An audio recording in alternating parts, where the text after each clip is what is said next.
We live? Yeah. I'm lit.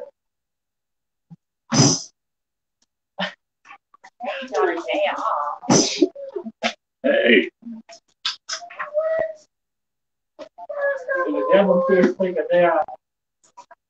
That's right. That's right. That's right. That's right.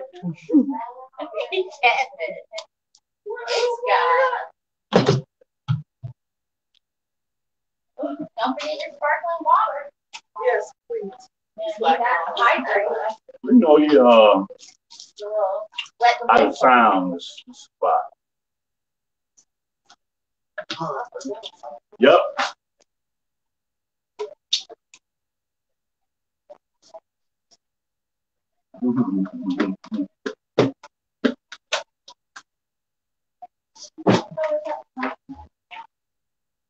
Big six. All right, everybody doing good today? Oh, yeah. Good luck. Man, I want this energy to sustain in this simple lesson we're going to do today. This lesson was previously called the Shabbat day. But today is called, do you keep the Shabbat or do you serve Satan? Oh. Don't point at me. It was a question. I never It was a question. He looked right at you, huh? That was a big old finger. It's all about presentation. I can easily say, no, I'm talking about the Shabbat day. No.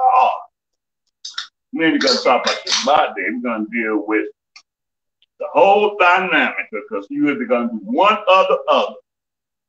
Because I'm going to tell you, it annoys me when I hear Hebrew Israelites specifically.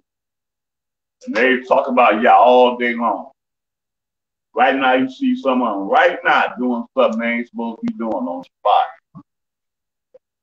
Father told us in Revelation concerning this concept of being lukewarm. I'm sorry, any other culture, you can be lukewarm that you want to be, but Abba YAH do not deal with that lukewarmness at all. You don't.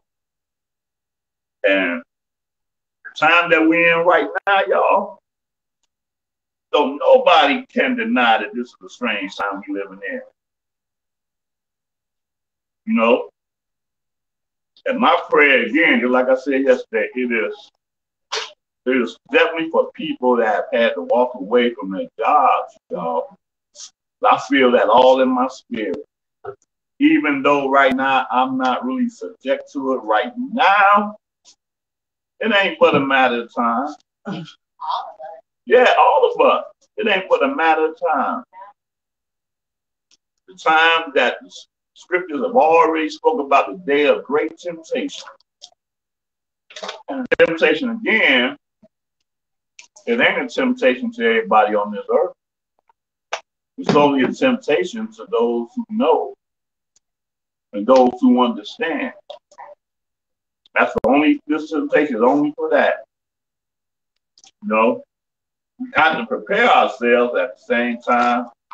We got to trust that the Father is absolutely going to lead us to where we have to be, to what we have to do to be able to get past this, y'all.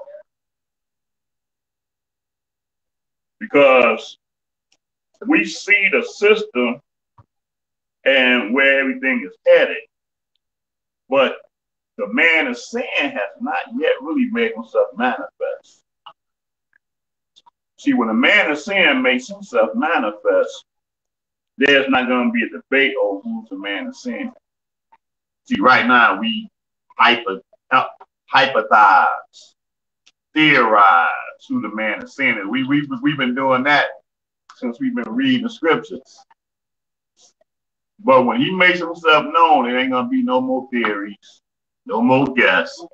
But I'm like how one of the disciples says, for the Antichrist have already been, how he said, the Antichrist have already, because there are in this world many anti-messiahs, right? Well, now we're being very specific, that we're talking about the system. System right now.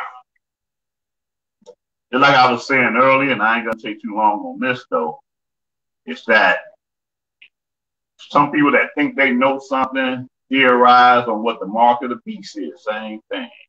Too many theories about what the mark of the beast is. Why are you going to have theories when the scripture is clear concerning the mark of the beast, right? Mark of the beast is simply the means to be able to buy and sell with this particular mark. Not more than that. It ain't not more than that. Sister, you attend a Baptist church, you already got the mark of the beast. You go to Sunday service, you already got the mark of the beast. Program for it. You got a Social Security card, you already got the mark of the beast. These are all the things that I've heard. And probably a lot of other theories. People think they're so smart with this. Huh? Opinions, right. But the thing is, if I'm buying and selling now, then do I have the mark of the beast? Because we're all buying and selling. Who's restricted now from buying and selling right now? But now we see a system where they're trying to prevent you from being able to buy and sell. And I am not saying that the vaccine is the mark of the beast. But one thing we know that says, matter of fact, we're going to read that. That's the first place we're going to read. Satan is a great deceiver. Yeah, he is. Satan don't show his whole hand, bro. Right? Huh? He don't play fair. He don't play fair. We'll be all day talking about, man, well, brother, that ain't the mark of the beast. We still got a little time. And before you know it, it's right on top of you. And you did nothing to prepare yourself when you already saw the signs right there in front of your face. Right? You know, we read about the virgins having their lamps trimmed. Now you know what that means. Right. You got that? I'm sorry. Uh-huh. Okay, but you're absolutely correct. So much in the scriptures where the Father warned us to prepare ourselves. Preparation, you know. And not only that, but I remember a long time ago when I first got into this truth, I was familiarized. I even do the lesson now concerning the wilderness, the place of safety during the time of the Great Tribulation. But sometimes we get ourselves so caught up in trying to be prepared, just like in Christianity. Oh, I'm going to be raptured before any of that stuff happens, so I'm good. Well, if you continue to try to seek so hard in escaping, maybe you need to prepare yourself to be able to deal with the consequences of maybe getting caught up. Because he said that he's going to make war with the saints and prevail against them. He said that in the Old Testament, quote unquote, Old Testament and the New Testament. In the book of Daniel and the book of Revelation, he said the same thing. So count the cost, you know. Like I say, I can sit all day long and brag about how much I'm ready to die for this. I'm not ever going to tell nobody that. Father might cause me to have to prove it. And I might have even said something like Yeah, I mean, that's something that we probably all said, just like how we said, man, back in the day, boy, me and Master would have had a problem. Whatever. That sounds so good to say something like that. When you ain't got to deal, right? You got to deal with it. Did Peter say something like that? Huh? Did Peter say something like that? So I'm ready to die. Oh, yeah. And the Messiah right. said, good point. You undenied me 3 times when that time. Not one time. Not me. Yep. Right. 3, not 1 time, no, 3 times. And that same Peter when and we dealing with this on the Day of Atonement too. Yeah. It's gonna be deep Day of Atonement this Friday. But yeah. Father had kept having to warn Peter. Yahshua kept having to warn Peter. Yahshua say, hey, 3 days and this temple gonna be whatever. Peter like, man, far be it from you that this gonna happen to you. Like, look, get behind me, Satan. Get behind me. Peter was like, look, Peter was up like, oh man, look, I'm ready to shed some blood so you can stay alive. Get behind me, Satan. You ain't ready for this. You ain't ready for this. And that very night, he warned Peter that last time, man, look, Satan has decided to sift you like wheat. But I have prayed for you. Up. Strengthen your brethren. He told them, strengthen your brethren. But that's the time that we approaching, y'all. We are approaching that time. But just as sure as we're approaching that time, it's just as sure as that kingdom is going to be here on this earth. Everything else up to now have held true in this book. Man, creator of heaven and earth ain't going to let, he say, my words should never pass. And it hasn't. That's right. That's right, it hasn't, y'all. But today we dealing with, do you keep the Sabbath or do you serve Satan? But we still need to read Sirach. Oh, you sure do. Thank you for reminding me of that. We'll get back into the vibe. Right. Hallelujah. All right. I'm going to do it today. Yep. And let's see which one we're on. 16. So, yeah, before we get into this lesson, thank you for reminding me. We're in the Apocrypha in Ecclesiasticus / Sirach. All right. You got it? You got it? Hallelujah. Hallelujah. All right. First one, desire not a multitude of unprofitable children, neither delight in unrighteous sons. Though they multiply, rejoice not in them, except the fear of Yah be with them. Trust not thou in their life, neither respect their multitude. For one that is just is better than 1,000. And better it is to die without children than to have them that are unrighteous. Wow. Wow. For by one that hath understanding shall the city be replenished, but the kindred of the wicked shall speedily become desolate. Many such things have I seen with mine eyes, and my ear have heard greater things and needs. In the congregation of the ungodly or the ungodly shall a fire be kindled, and in the rebellious nation wrath is set on fire.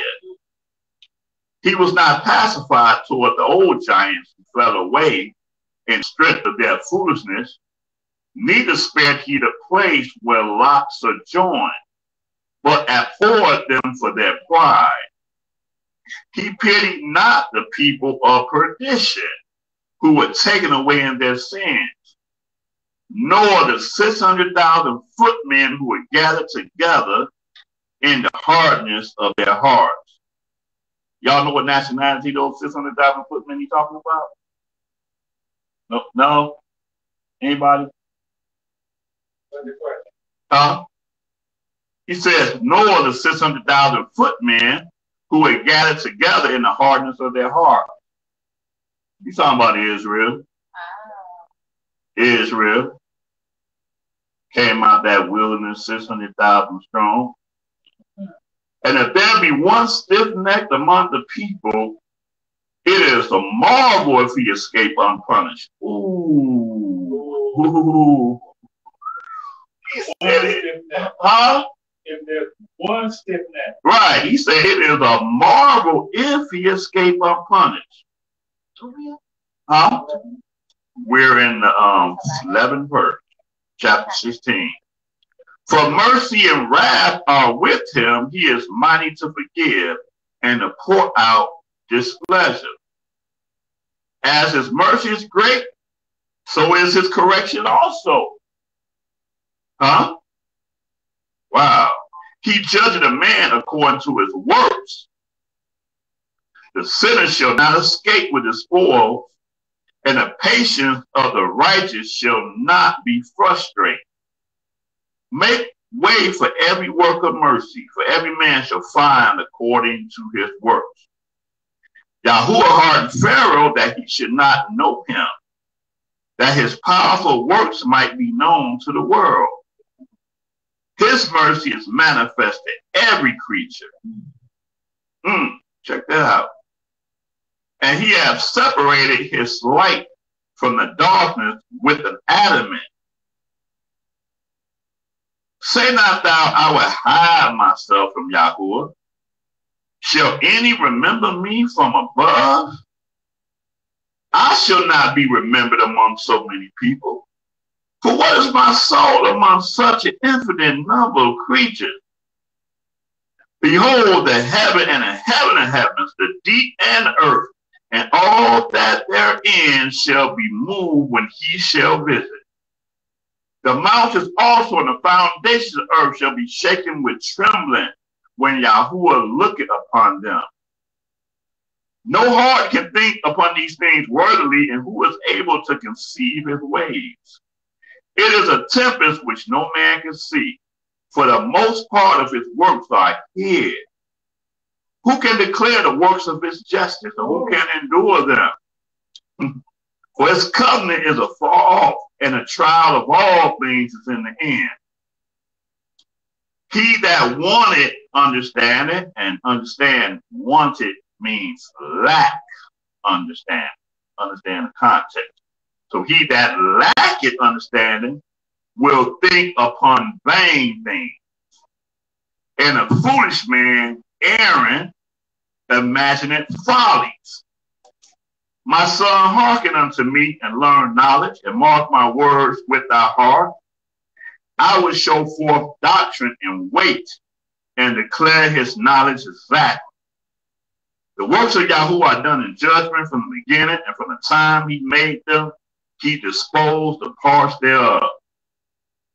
He garnished his work forever, and in his hand are the chief of them unto all generations. They neither labor nor are weary, nor cease from their works.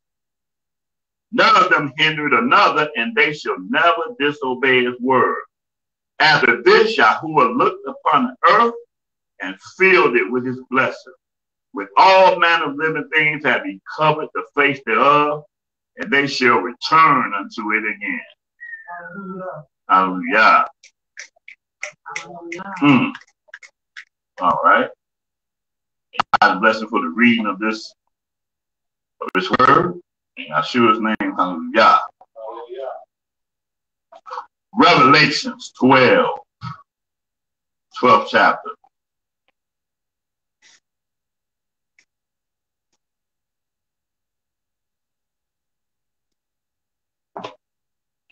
Do you keep Shabbat, or do you serve Satan?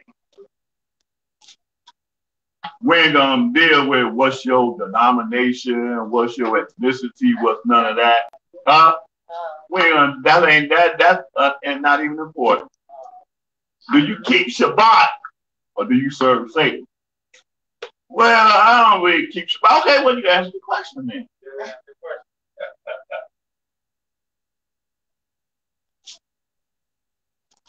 Revelation 12, and let's read that one verse 9. 12, verse 9. And the great dragon was cast out, that old serpent called the devil and Satan, which deceives the whole world. He was cast out into the earth, and his angels were cast out with him. Okay, so therefore, based off of my question, if you are deceived by Satan, then that's who you serve. If you are deceived by Satan, then you serve him. Because the Father laid his word out. Just because your church haven't taught you his word does not make you not responsible. I think that was either last Shabbat or the Shabbat before that when we read Ezekiel. No, that was the memorial of the trumpets. Yes. We read that in Ezekiel, the 3rd chapter. He sends a watchman to sound that trumpet. And if that watchman don't sound the trumpet, he said the people gonna die. Come on. Blood gonna be on his hands. But if he sound that trumpet and the people still don't obey, they still gonna die for the kid. Yep. Blood won't be on his hand. That's what the scripture says. So can't blame your pastor when you walk into the church with a big, I thought to say a word that I always use, I said, a big Bible in your hand. I missed a little word in between, but that's how I feel though. You do walk with, we see them every Sunday, man. Big Bible, huge Bible. You ain't walking in that church with this little Dollar Tree Bible. Cause that's sick of, huh? Big old sword. Yeah. You can't even hold it, right? You can't even swing it. Try, go walk in the church with one of these. And everybody, man, you don't know nothing about the word. That's what it represents. In their mind, little small Dollar Tree Bible, you don't know nothing about the word. No, you ain't studying. Right, you ain't studying nothing. Absolutely. Don't embarrass yourself like that. Get you one of them big jokers. You gotta get a big sword. Big dog, not the we talking about the super size. Nah. Big talking about the one that grandma told you not to take off that counter right there, but you wanna show out. So that's what you do. Show out. The family Bible. The family Bible. That's right. But absolutely. That belongs on the coffee table. Right, that's right. Depending on how fancy your grandma is, it belongs on the altar. Oh. With the curtains in back of it. Don't mention the white Jesus on the wall. Right. Oh, wait, that's in between the curtains. That's up in the middle.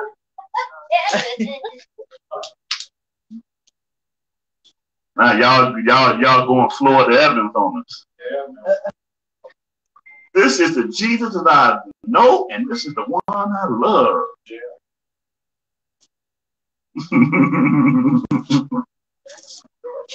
I know. I love Kevin. I like when he's away. Genesis 1, y'all. Genesis 1.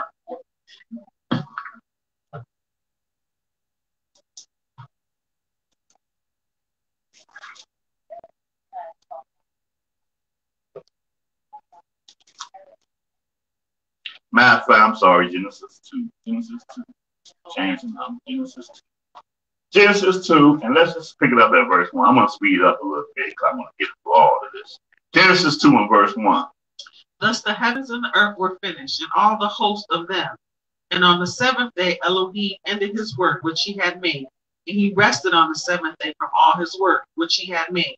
And Elohim blessed the seventh day and sanctified it, because that in it he had rested from all his work which Elohim created and made. Wow. He said that the Father, whatever you want to call him, the Creator, he rested on his seventh day from all the work which he made. Question, where was the Jew here? Who? The Jew. Who? Right. Exactly. Where was the Israelite here? The who? The what? Where was any of them? They wasn't there, y'all. See, it's a shame that people have not been taught how to read these scriptures. If somebody ain't got no knowledge, picked up this Bible and read it, and even if they've seen the word God, they know what that word is referring to, even though we don't use that term, right? And then you read, and on the seventh day, God in his work like 7. Wait a minute, I think this is the Sabbath he's talking about. That's where that comes from. Wow. And you ain't even read no further than this. But you made a very valid observation. I was looking for the word, man. A very valid observation. Absolutely, you did. And may y'all bless them for even opening the scripture. Correct. Correct. Correct. No. But we're going to let the scripture expound on this. Let's go on that Leviticus, y'all. Leviticus 23rd chapter. Like I said, y'all, hey, simple lesson, man, but you can read this stuff 1,000 times. It don't get no less powerful. And we do this every Shabbat. But you know why it's powerful, though? You know why, though? One of the reasons why it's powerful? Because we're surrounded by a whole society that don't understand it. That's why it's powerful. If you're the only one that knew that 2 plus 2 was 4 and everybody else saying 2 plus 2 is 5, then that 2 plus 2 just becomes that much more magnified every time you think about it. Okay? So, yeah, we in Leviticus, the 23rd chapter, and we start this off at verse 1. Celebrate. Huh? I was trying to get people to celebrate. 23, verse 1. Yeah. Yeah. See, you know what? Okay, and then you saying that, you say, I was trying to get people to celebrate with you. Yeah. That's the whole dynamic is just Satan in this perception, because here it is. Look, y'all, we doing a Shabbat service. We're keeping the feast of Yah. I don't know about that. Man, I have a birthday party coming up. You gonna come to my birthday party? Oh man, I'll be there with bells on. So you have this apprehensive spirit about wanting to do something that I invite you to, because you don't quite understand it. You know, you can't really do it just in respect of me, you know, because I invited you. Seems like I would be cool enough for you to want to come do that. Because you definitely expect somebody to come to your church and say, hey, man, come to my church Sunday, man. We got something good going on. And they want you to get caught up in that spirit. Oh, really? Yeah. Cool. Why are you going to get that? Oh, man, yeah, cool, man. Oh, man, it's going to be bad. Y'all, yeah, cool. But, like you say, trying to get something that's like, man. Especially you have those people that constantly say they always in the Bible, they want to talk about the Bible. Yeah, specifically them, right. They praise and worship. Right. They ask about the Bible study. On the Sabbath, they just don't know. Right. If my friends and family, which I'm pretty sure some of them won't, but well, some of them may. But if my friends and family want to fellowship with me on my birthday, free gift. Join the class. Right. Aww. That's right. That's right. Very nice. Don't even have to gift wrap nothing. Nope. That's right. Just listen to me. I wish you'd have posted that earlier. I did. I posted it out. Oh, okay. But, all right. Okay. Well, that means that by 8 o'clock tonight, they'll read that post and be like, dang, if only I'd have read that earlier. Yeah. Because at the mall. Right. Right. I just got your message. That's the story of our lives. Yeah. Right. What this is our 911. I tell you what, next 911, if the Lord say the same,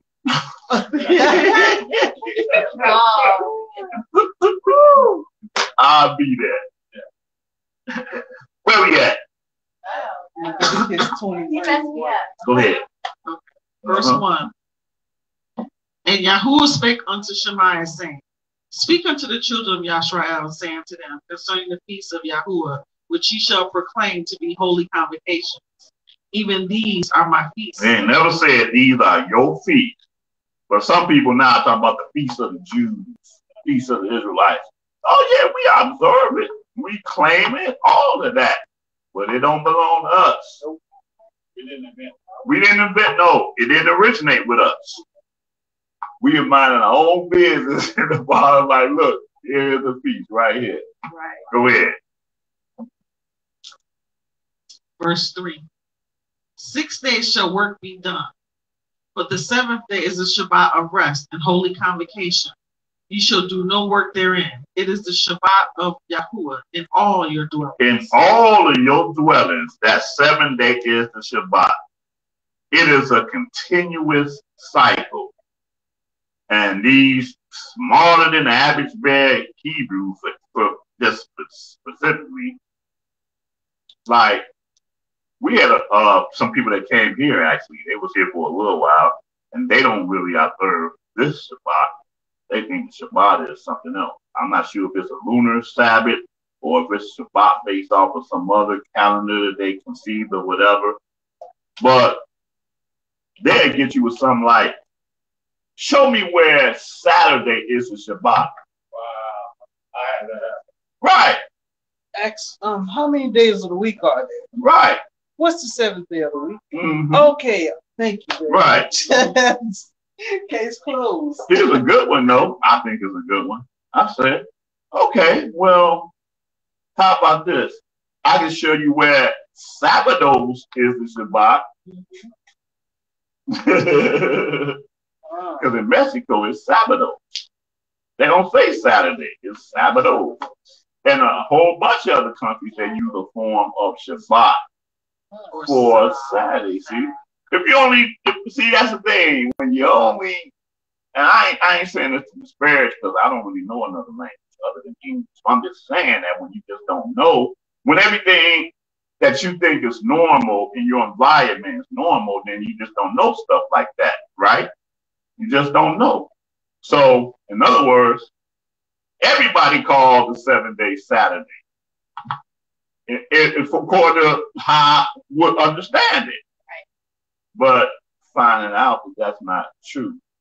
Everybody don't call 7-day Saturday. So I think that, huh? Yeah, it's weird because they start saying Sunday is 7th day Oh, that's a whole nother thing right there. It's bizarre. I had one guy show me, well, you know, the French calendar, on the French calendar, Sunday is the Sabbath day. No, he did. Yeah, Monday through Sunday. Monday is the first day of the week. Huh? Yep. Yep. Yeah, but if you Google another name for Saturday, don't even say, you know, a 7th day. And all of them, Arabic, Armenian, Bosnian, Bulgarian, Right. all of them have Sab, Sab, Sab. Right. Right. Exactly. Armenia said Shabbat. Yeah.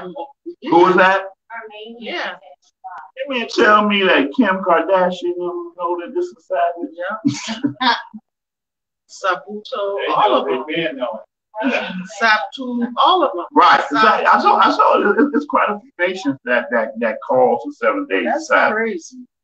America, I would say, I mean, I'm just from my understanding, Mm-hmm. is the only country that says the name of those deities to be the days of the week. Well, it comes from Europe, ancient Europe. Okay. Things. And this, I'm going to tell you, I learned this when I was a short, because I had a encyclopedia, Childcraft encyclopedia. You had Childcraft? Too. Huh? I saw. You remember book 4? Yeah. 4 was holidays and customs. Yeah. And that's how I learned it. That's how I learned it. I learned about, Did you have those? We had tons of different yeah, encyclopedias. learned about Thor, Cynthia, you had Wednesday, Woken, Friday, Frig. I didn't even know Thor was a superhero before I learned that he was a pagan deity whose name after Thursday. I had the red book. That Childcraft was, I'm the way I am right now, honestly, because of childcraft. I kid you not. Because that's what I had to read. I learned about those blue songs, how wicked they were. Yeah.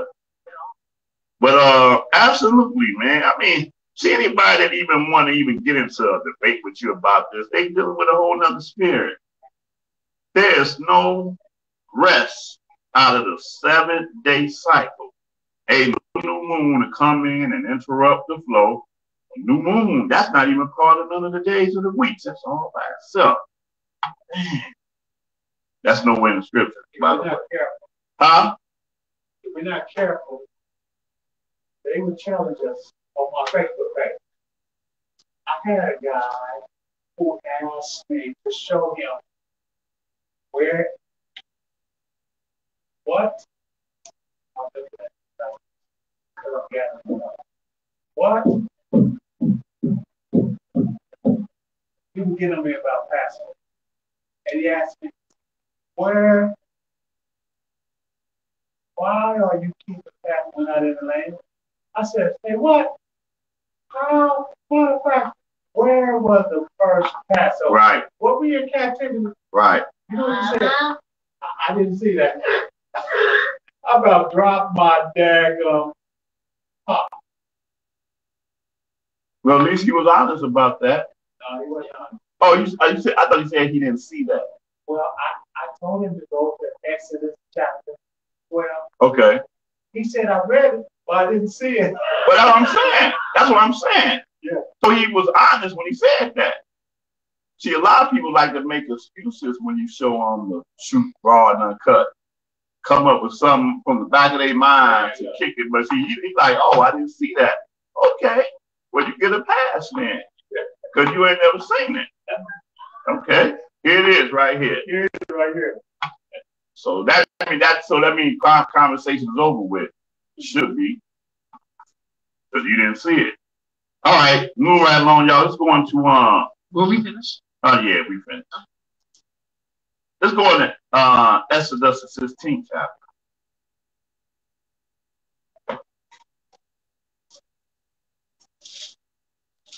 Exodus the 16th chapter.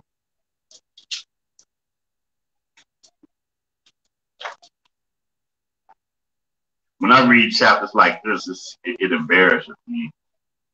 It really do. We'll see. It embarrasses me because in just about every chapter in Torah, man, Israel shows some form of wickedness.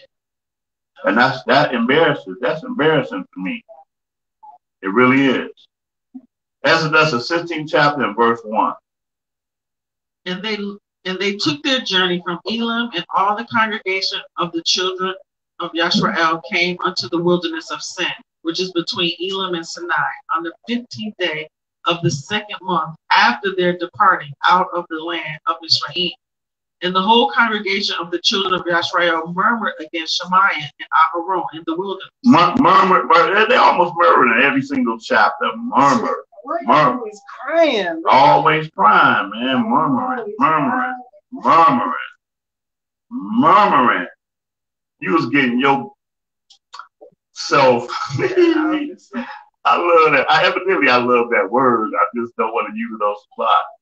But you was getting it deep every day. How do you forget about the stuff that you went through, and now you are free? And to be there and to experience, we're reading it and believing it. To be there and to witness. Right. That's just mind-blowing. It really is. It boggles the mind. It really is. But the thing is, though, and this is the first time I think I ever gave them an out, though, which is not an out. But Satan was right there in the midst of the nation, of the people. Yeah. Satan never had to serve his terms with the other nations. They were just on automatic. The absence of the Father is you doing you.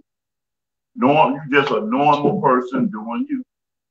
But us, the covenant people, that's who I need to work on. That's what you have. Huh? From day one. Yeah. From day one. So that's what it was. And maybe it's because the Father understood this that he went on ahead and made a covenant with us anyway. Even though we didn't do nothing to deserve it. We did the exact opposite to not have that covenant made with us. But the whole congregation of children of Yahshua murmured against Shemaiah and Aharon in the wilderness, and poor them, they were like, man, whoo. Hey, man, look, go ahead, verse 3. And the children of Yahshua said unto them, would to Elohim we had died by the hand of Yahuwah in the land of Mizraim, when we sat by the flesh pots, and when we did eat bread to the full. For ye have brought us forth into this wilderness to kill this whole assembly with hunger. See, right here, this is like, and this is my opinion. And my opinion don't matter, but I'm because I'm standing up here, I can say it. This is like conversations that I just couldn't even entertain. Because what's happening in my mind was, you mean tell me all that I have did, appear to Pharaoh, let my people go? What was you thinking then when I was doing that? What was you thinking then when I was prophesying and gave all these signs that happened? And y'all rejoicing because the Egyptians are suffering by y'all. It's cool. Y'all was cool then, right? What about when we came? See, these are all statements that should not even have been vocalized. And more than not, Shemaiah did just that. Just let the statement be made and be like, hey, don't y'all? Because here, we'll see, verse 4. Then said Yahuwah unto Shemaiah, behold, I will rain bread from heaven for you, and the people shall go out and gather a certain rate every day, that I may prove them whether they will walk in my law or no. And it shall come to pass that on the 6th day they shall prepare that which they bring in, and it shall be twice as much as they gather daily. Right, so it don't say whether or not Shemaiah and them had a response to that very foolish statement that they made. But sometimes you just cannot address foolish statements, though. It's just not wise to do so. Let people that's ignorant, you know how let's say in Revelation, let those who are whatever, let them be that still, right? Like, let them be what it is. Because that's a spirit that you're dealing with when you come behind with some stuff like that. And this is it's amazing how on verse 5 it says they'll have twice as much as they gather daily. So meaning you will have enough for the Shabbat too, so you won't have to go out there and get it. Right. But that's what we're going. But I'm just seeing that it's like he set it up for them, not you know what I'm saying, not to do that. Yeah. And you know what? And then also I think that if they would have said something like that to me, I think my response would have been like, hey. Egypt's that way. You can go back. You go swim. Stop at the first flesh spot you see. Right. I hope y'all got swimming lessons. Right over there. It ain't went nowhere. It's still there. And it's a good point to say that nobody's forcing anyone. So why the grumbling? Why the murmuring? Right. When nobody's putting a gun up their head to That's right. It. Not now. Not none. Yeah. Go that way. Yep. Mm-hmm. Never thought of it like that. But see, that's the thing. See, here's the thing. And that's what happened. Because the spirit of stupidity would cause people to say that. But then he has said that. Oh, and you think I'm going to go back there so I can get killed? And that's exactly what they say. Exactly what they said. Like, right. So you just really at the end of the day, you just can't entertain that type of ignorance. Yep. Go ahead. Verse 6. Chapter 16, verse 6. And Shemaiah and Aharon said unto all the children of Yahshua, at even, then ye shall know that Yahuwah hath brought you out from the land of Mizraim.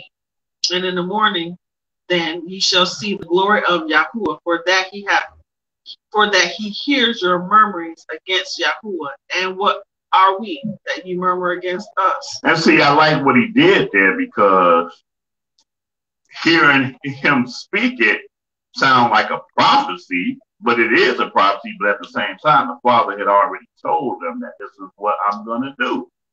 So this is what I'm going to do. I'm going to do this. And just tell the people that this is what's going to happen. Right? And he did. And then, as he said that, then he responded. He says, and in the morning you shall see the glory of Yahuwah, for that he heareth your murmurings against Yahuwah. And what are we that you murmur against us? Perfect. When you do this thing, you cannot allow your emotions to overtake you in this. And I be having to calm my emotions down sometimes. Man, Father, please help me. But you can't allow your emotions to get the best of you. And that's what they did, man. They did not allow it. They like, look, all that murmuring y'all doing, you know, hey, you don't even have to get on your knees because he hear you. I hope you're satisfied with that. We ain't nobody. We did not lift ourselves up to be this, that, or the other. We didn't do that. So hey, you wasting your time trying to think you're gonna get a rise out of me. Straight up. Verse 8. And Shemaiah said, this shall be when Yahuwah shall give you in the evening flesh to eat, and in the morning bread to the full, for that Yahuwah hears your murmurings, which you murmur against him. And what are we? Your murmurings are not against us, but against Yahuwah. He reiterated a second time. I really want y'all to really think about it. I know y'all hating and want to, do us harm and this, that, or the other, but hey, this ain't going to stop your reality. Go ahead. And Shemaiah spoke unto Aharon, say unto all the congregation of the children of Yashrael, come near before Yahuwah, for he hath heard your murmurings. And it came to pass, as Aharon spake unto the whole congregation of the children of Yashrael, that they looked toward the wilderness, and behold, the glory of Yahuwah appeared in the cloud. And Yahuwah spoke unto Shemaiah, saying, I have heard the murmurings of the children of Yashrael. Speak unto them, saying, at even ye shall eat flesh, and in the morning ye shall be filled with bread, and ye shall know that I am Yahuwah your Elohim. And it came to pass that at even the quails came up and covered the camp, and in the morning the dew lay round about the host. And when the dew that lay was gone up, behold, upon the face of the wilderness there lay a small round thing, as small as the hoar frost on the ground. And when the children of Israel saw it, they said one to another, it is manna, for they knew not what it was. And Shemaiah said unto them, this is the bread which Yahuwah hath given you to eat. This is the thing which Yahuwah hath commanded. Gather of it every man according to his eating, an omer for every man according to the number of your persons. Take ye every man for them which are in his tents. And the children of Yashrael did so, and gathered some more, some less. And when they did meet it with an omer, he that gathered much had nothing over, and he that gathered little had no lack. They gathered every man according to his eating. And Shemaiah said, let no man leave of it until the morning. Notwithstanding, they hearkened not unto Shemaiah, but some of them left of it until the morning, and it bred worms and snakes. And Shemaiah was wroth with them. So what's the mindset there, y'all? Disobedience. Right? But this disobedience was based off of what, though? Huh? I know I don't want to get too deep. My mind just flows like that. But at the end of the day, it is disobedience. But it's a dynamic of, man, if I have enough today, I ain't got to get up tomorrow. He wants them to go out every day. Right. That's right. He wants them to work. Laziness. Yes, this day. Not like it was an 8-hour job. And it wasn't even like they had to go, all they do is work at their door. Right. Pull an apple from the tree and eat.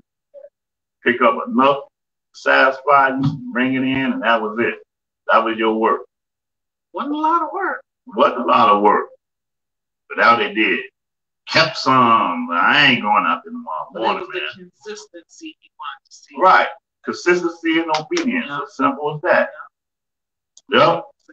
Yep. Yep.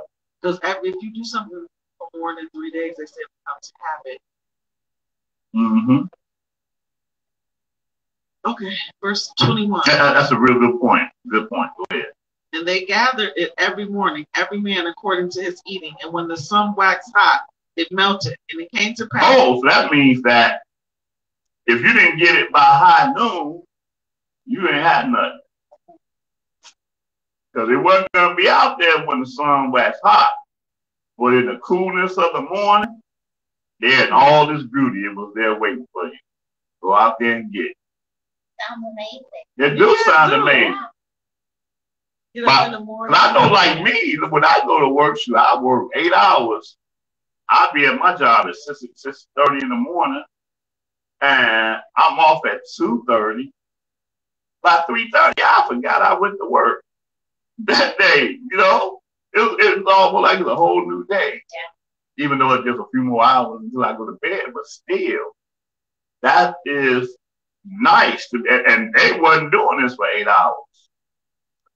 They could have went out there right before the sun really came up, as it was dawning. Like she said, gather you a little bit. Right. Tea. Girl. They could have been inside before the sun even broke the horizon. Yeah. And then at night, come home. By noon, they'd have forgot they went out there to get something. Yeah. And they had quail. Just chop the head and pluck it and skin it. Yeah. If they didn't go hunt, the quail came to them. They wasn't chasing out there or nothing.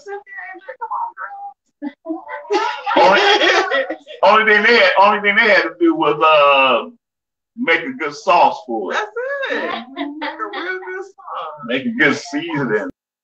You could have made some bread, bread. Yep. Cynthia would have been bringing our quail to you. Yep. Look at us, Cynthia. That's so in there. Well, actually, trust me. He's the one that burns. Go ahead. 22. And it came to pass that on the 6th day, they gathered twice as much bread, 2 omers for one man. And all the rulers of the congregation came and told Shemaiah. And he said unto them, this is that which Yahuwah hath said. Tomorrow is the rest of the holy Shabbat unto Yahuwah. Bake that which ye shall bake today, and see that ye will see. And that which remains over, lay up for you to be kept until the morning. And they laid it up till the morning, as Shemaiah bade, and it did not stink, neither was there any worm therein. And Shemaiah said, eat that today, for today is a Shabbat unto Yahuwah. Today you shall not find it in the field. 6 days you shall gather it, but on the 7th day, which is the Shabbat, in it there shall be none. And it came to pass that there went out some of the people on the 7th day for to gather, and they found none. And you know what? Some people are confused about this too. I actually had a sister ask me very recently concerning the commandment to not to go out your house on the Shabbat day. Man, are we supposed to go out? I'm like, yeah, you go out. The contest is to go out to work. What the contest, man? Right. Shabbat is not for you to be self-imposed, self-imprisoned in your house. That's not what it's talking about. It's talking about going out to do work. Is what is the contest. And you see that even Yeshua traveled. They said Sabbath day journey. They went to Knesset. Right. On top of that, absolutely. All right, go ahead. Verse 28. And Yahuwah said unto Shemaiah, how long refuse you to keep my commandments and my laws? See, for that Yahuwah hath given you the Shabbat. Therefore he gives you on the 6th day the bread for 2 days. Abide ye every man in his place. That's what I'm talking about there. Abide every man in his place, right. Let no man go out of his place on the 7th day. And again, it's talking about go out to work. Right. And it's interesting he says, how long refuse you to keep my commandments and my laws? They knew that there were commandments and laws given. Same thing like with Noah, when he told Noah to collect 7 and by clean. You don't read where he was commanded that. I mean, where he was taught that to clean what was clean and unclean. But he knew because somewhere down the line, the Father had to teach him that. And it didn't just go to him. Maybe it was taught from the beginning, where we begin to start consuming animals. Okay? But he said, how long will you continue to what verse is that? Verse 28. How long? Yeah, will you refuse you to keep my commandments and my law? And we had not even entered into the covenant with him either at this point. Not yet. But they knew his laws. And his right, exactly. Exactly. Okay. All right. So that's enough of that there. There is no break in 6 days, 7 days. 6 days, 7 days. It's consistent. He didn't give no breaks in that cycle. All right. Let's go on Matthew, the 15th chapter. Oh. Call the context. Matthew 15th chapter.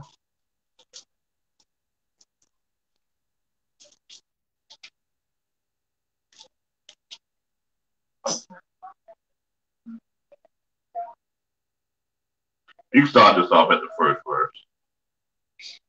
Matthew 15, verse 1. Then came to Yahshua scribes and Pharisees, which were of Jerusalem, saying, why do your disciples transgress the traditions of the elders? For they wash not their hands when they eat bread. But he answered and said unto them, why do you also transgress the commandment of Elohim by your tradition? Right. And see, that's the thing. Most people today do not understand the difference between tradition and the commandments of the Most High. That's just how it is. If I've been taught that I go to church on Sunday or whatever else, you know, I have not been taught where that came from. I just do it. It's tradition. And since it's connected with God, it must be a good tradition. If Jesus, who I serve, was born on December 25th, and that's where Christmas comes from, it must be a good tradition. And then you read in the prophets, because you hang the law on the commandments of the prophets, Jeremiah tells you, learn not the ways of the heathen. Right. So see, like I said, I'm not read that. Right. I'm keeping the tradition. Huh? My thing is, where did they get that from when it doesn't say what moon it was that he was born on? You know what I mean? They said December 25th is his birthday. Right. But where does it say in the scriptures? Right. December 25th. Right. See, so again, like I say, when you grew up keeping tradition, you don't really, you're not conditioned to think about that. How about a little Rosh Hashanah right now? Huh? How about a little Rosh Hashanah? Hey. Where the heck is that? Right. Right. In terms of it being a new year or whatever. Yeah.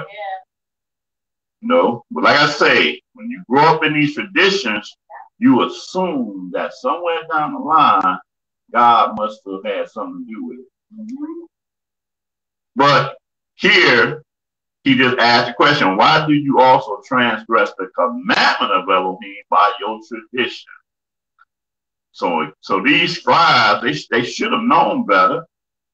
And sometimes it's just a dynamic of having, if everybody is around you and glad-handing you, I always think about this about Lil Nas X. I be thinking that about him. With the society we live in, man, it's so cool that this little young dude is representing this community that have been overlooked for so many generations. I've read people that actually said that. Wow. But sometimes it takes one person to say, like, bro, what you doing is not correct. What you're doing is wicked. Sometimes it takes one person to bring that to your attention when you got everybody else celebrating you for your wickedness. Sometimes it need to be just that one person to let you know. Huh? He knows wicked. Yeah. People don't just say, oh, I don't know I'm wicked. No, I'm not wicked. You know you're wicked, man. Come on. I don't know, though. I think a lot of people do, you know. I think a lot of people do. But I feel like up to a certain age, up to a certain age, you know, people notice, oh, shit. Yeah. It's like we was reading about Raven Simone, which I like Raven Simone. She's entertaining to me. And plus, you know, I knew her from Cosby Show. She be a little girl and everything. But she embraced that lesbian lifestyle, you know. And the producers of her show, that's so no, Raven's House, not the old show, the current show. They wanted her character Raven to you know, show her being lesbian, whatever, you know. And she said, the new one, right? Yeah, the new one, right? Yeah, the new one. You know, she wasn't really doing it back when she was, you know, young. So the new one, you know, because they knew, oh man, this is where we at. This is how we make money. She's like, no. Whatever. What's her name? Is her name Raven? Yes. Yeah, Raven. She said, no, she's not a lesbian. She told her she's not a lesbian. So, like what you say, it's almost kind of like, huh? Yeah. Yeah. Same thing with the Chinese dude on Star Trek. He was the same way. Because in the new movies, they made Sulu, right? Yeah. What? I forgot. Sulu. Yeah. Yeah. They made him gay in a new movie. Yeah. Sulu. And he like, I hated that. He's like, no. Well, he gay in real life. Yeah, but I'm telling you, but he was like, no, he's like, you don't change your character. Sulu was not gay. He was the first for George Takei. That's his name. Oh my. I like that. Oh my. That was good.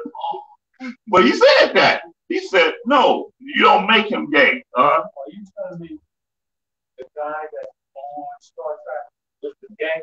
He said, don't make this character gay. Right. Right. The new character. But they did make him gay though. And he didn't like that. He thought that was not good for them to do that, to make his character gay. A mockery against him and his sexuality. But not only, he's right. You don't change the character for the actor. But you know what? But that's what they do. And I don't want to get deep in that, but that's what Marvel did with Captain America, Iron Man, Tony Stark. Stopped, so they killed him. Like, why would you kill? You know, Boseman died, so now T'Challa is dead. Like, no. T'Challa would have wanted another brother to be T'Challa, you know, but that's what they do. Wolverine with that Logan movie, which was horrible, made them all old, and that was horrible. But then because him, the actor, not because of the actual character. But he's right too. It may have been some conviction from both of them.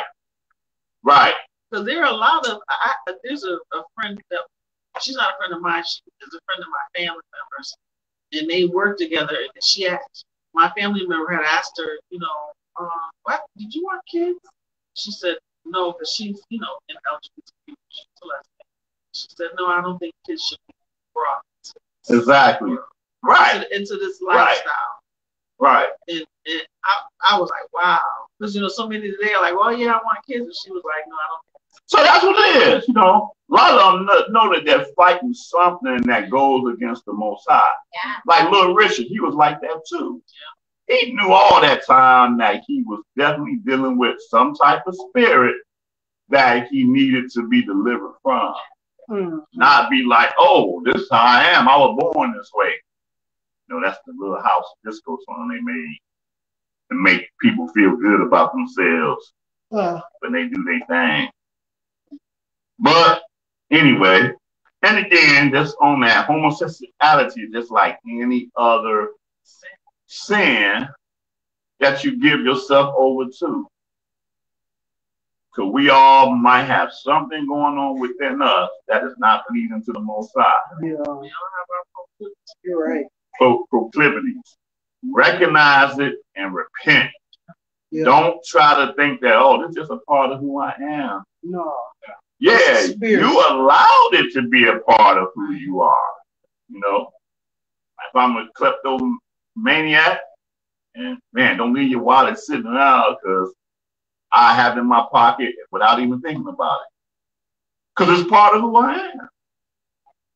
And like I say, maybe it's because you never had nobody to sit you down in your earlier days and tell you that's not part of who you are.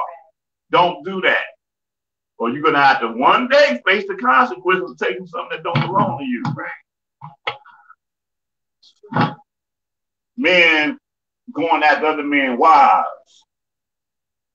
You know, whispering something in her ear, be like, you know, that's what I do. I go after other men. Why? Could they eat? Whatever thing you try to wrestle in your mind to do. Yeah, take one person. Say, look, bro, one day you're gonna find out yourself somewhere you don't want to be at. Real. Don't have ability. Right. Don't need my husband. Right. Man. Right. Everything that is contrary to the Father, including not want to give him his 7-day Sabbath that we're dealing with right now, is of Satan. Right. It is of Satan. You go to work 5 days a week, just there, whatever you work, and you go to work, and when you miss a day at work, you feel some kind of way about it. If I don't get fired from my job, I took off, whatever. All type of convictions you deal with because you know that your responsibility is to be there. Go ahead and get a fatherless day. Right. Simple as that. He only asked for one, and it ain't even for his benefit. It's for our benefit. Absolutely. Absolutely. All right. Where we at? Oh yeah, 15 and verse 4. You read verse 3 again or not? You can read that. But he answered and said unto them, why do you also transgress the commandment of Elohim by your tradition? Verse 4. For Elohim commanded, saying, honor your father and mother, and he that curses father or mother, let him die the death. But you say, whosoever shall say to his father or his mother, it is a gift by whatsoever you might be profited by me, and honor not his father or his mother, he shall be free. Thus have you made the commandment of Elohim of non-effect by your tradition. Right. There are no asterisks in the commandments. Little asterisks. Right. We like read the Lord, read the Bible. Thou shalt not kill, but read that part, which is thou shalt not murder. But read what that really means. No, ain't no asterisk there. And that's what they did. They put an asterisk there. You are not subject to this law if you do this, if you do that. If you financially support your mother and father, you can talk bad about them all you want to. Nope. Go ahead. 7. You hypocrites. Well did Isaiah prophesy of you, saying, this people draw nigh unto me with their mouth, and honor me with their lips, but their heart is far from me. But in vain they do worship me, teaching for doctrines the commandments of men. See, that's right, because Yahshua understood the Father's word to be everlasting. These people, they'll read that same Isaiah 27, is it, 29, whichever one it is, and they think that he's talking about our forefathers. No. He's talking about everybody that fits into this category, then, now, or whatever. He said, Isaiah prophesied well of you, not just the people that he was looking at in the face in this day, because it's the Spirit of the Most High. What applies to them apply also to you. Isaiah 29. 29, yeah, 29. Y'all draw near to me with your mouth, and you honor me with your lips, but your heart is far from me. But in vain you worship me. See, sometimes that's another thing. See, all somebody had to do was tell me, you worship him in vain. If I ain't never had nobody tell me that before, right? If somebody was trying to show me, well, I'm going to church every Sunday morning, early Sunday morning, in church all day, singing, doing all that. Nobody ever told me that. Huh? Nobody ever told me that before. I needed somebody to tell me one time, dude, you know, all that stuff that you're doing it in vain. Cool, what are you talking about? Show me something like this right here. Wait a minute. You mean tell me Jesus said that I worship him in vain? Wow. That's just a mind blower right there. All the stuff that I'm doing, every Sunday I'm doing it in vain. But in vain, they do worship me. How they do it? Teaching for doctors the commandments. That's right. I'm sitting there listening to this man tell me what I had to do first Sunday, third Wednesday, whatever. And I'm following right along with it. Because it is not lining up with the commandments of the Most High. I could have been sitting at home doing whatever I wanted to do instead of coming here, doing whatever I wanted to do with my pocket change instead of dropping it in the plate. And that's what I was doing. All that was in vain. But anyway, all right. Acts the 13th chapter. I like Acts the 13th chapter because to me, this gives you the full example of the quote-unquote New Testament church. It got everything that a servant of Yah needs to praise him on Shabbat. Acts 13th chapter. And start at verse 13.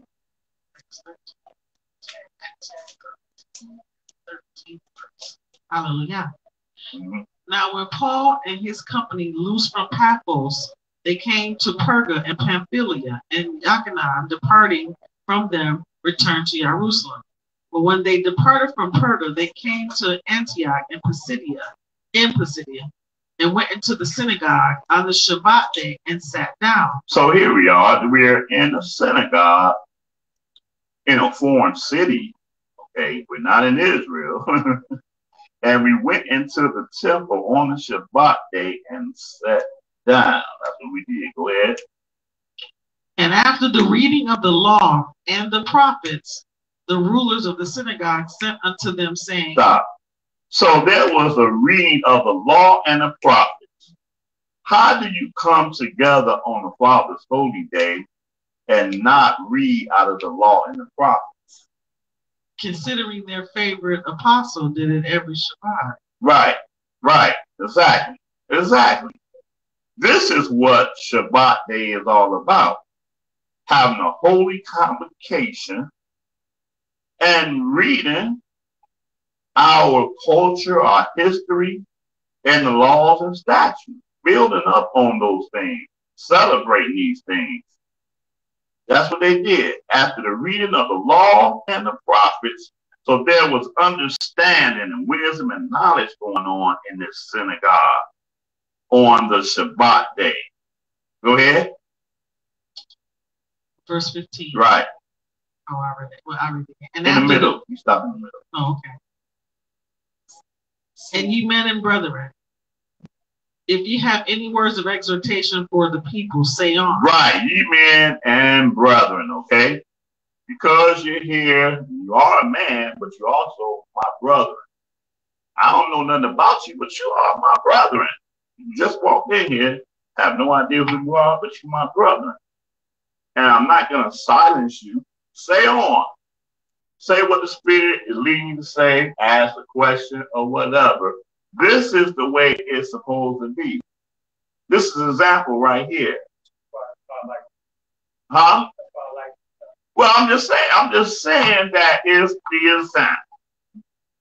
It'll be like, I don't know who these brothers is, but they might want to show up next day.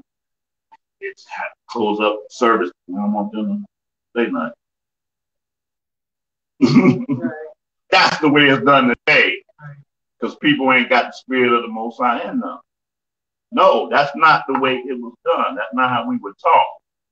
Man, brothers, we have any word of exhortation for the people, say on.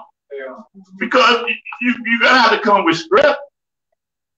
And we gotta deal with it with scripture. If you coming with something else that we don't deal with them, okay, yeah, we heard that. That's cool. Thank you for sharing. Continue right on going. Simple as that. Simple as that. It's just as simple as that. If you have any word of exhortation for the people, say on. Go ahead. Then Paul stood up and beckoning with his hand said, Men of Yisrael, and ye that fear Elohim, give audience. And now he gives them a history lesson. Stephen did the same thing in Acts the 7th chapter, stood there and gave them a good breakdown just to show them who Yahshua was, but he gave them their history. And he broke it down nicely, okay? And so, skip down, no, it goes directly to the end of this. Skip down to verse 40. Hallelujah. Beware, therefore, lest that come upon you which is spoken of in the prophets. Behold, you despisers, and wonder and perish. For I work a work in your days, a work which ye shall in no wise believe, though a man declare it unto you. And when the Yahudi were gone out of the synagogue, the Gentiles besought that these words might be preached to them the next Shabbat day, right, or the next Shabbat. Right. No, the Gentiles, they had their own little Sunday thing that they observed. They worship their idols or whatever. But when they heard about this, they like, man, come and preach to us on the next Sabbath day. Not first day. Right. You ain't got to interrupt our first day. You know, we still trying to get this thing. But the Sabbath day, that's when we want you to preach these words to us. Go ahead. Now, when the congregation was broken up, many of the Yahudi and religious proselytes followed Paul and Barnabas, who, speaking to them, persuaded them to continue in the grace of Elohim. And the next Shabbat day came almost the whole city together to hear the words of Elohim. The whole city mean that there were Gentiles there because they wasn't in Israel. It didn't say the whole city of Israelites. It was the whole city, mostly non-Israelites. Mostly that came to hear the word of Elohim. Go ahead. But when the Yahudi saw the multitudes, they were filled with envy and spoke against those things which were spoken by Paul, contradicting and blaspheming. So you can pretty much imagine what they were saying, right? Who can imagine what they were saying? Anybody? Somebody tell me what some of the stuff everybody heard them say. This don't apply to you. Huh? Say again? Right? They're speaking against this Diana. This ain't for you. This is for the Hebrews only or something. Well, this is only Hebrews. This ain't the Gentiles. Oh, the Hebrews. Yeah, this is Hebrews right here. Sin against the Gentiles. Right. Oh, this only for us, man. This message right. For y'all. That's right. That's right.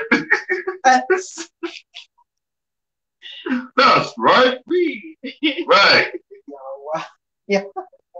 You know those groups that be outside. Yeah. I'm trying to catch this guy. Oh yeah, that's what. Yeah. Go on YouTube. You'll see it. Yeah. I'm good. Yeah. I just experienced. That part. Huh? Algorithm of YouTube. Yeah, true that. It's by typing Israelites, right? I ain't gonna come up. Your phone listening now, as soon as you go on. Right, sure enough. Sure enough. Man. Oh, pause.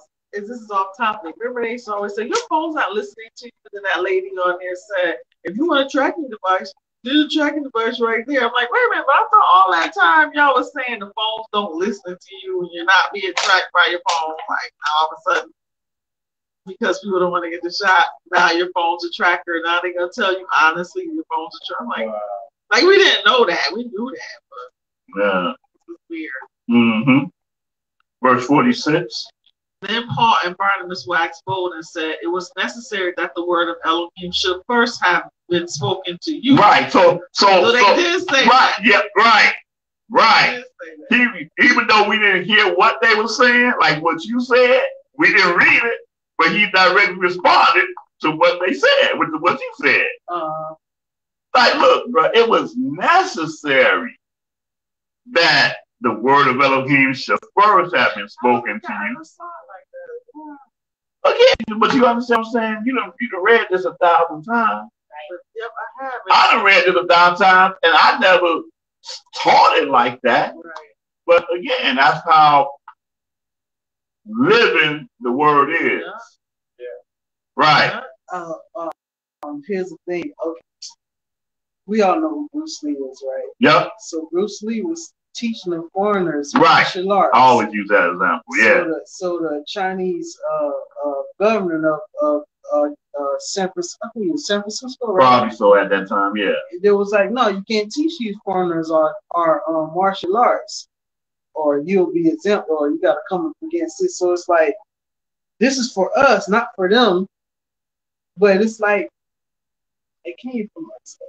Right. They got it from us. Right. They learned from us.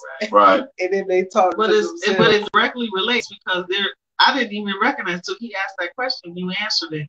I read this 1,000 times. I had never really seen it like that. That they had said, "This ain't for you. This is for us." Right. And so then when you see his response, it was necessary that the word of Elohim should first have been spoken to you. Yeah. And you know what? Like, to go on to what you said, man. They're like, oh, there you go. He's supporting Edom. Yeah. Right. The foreigners. Right. Esau. Right.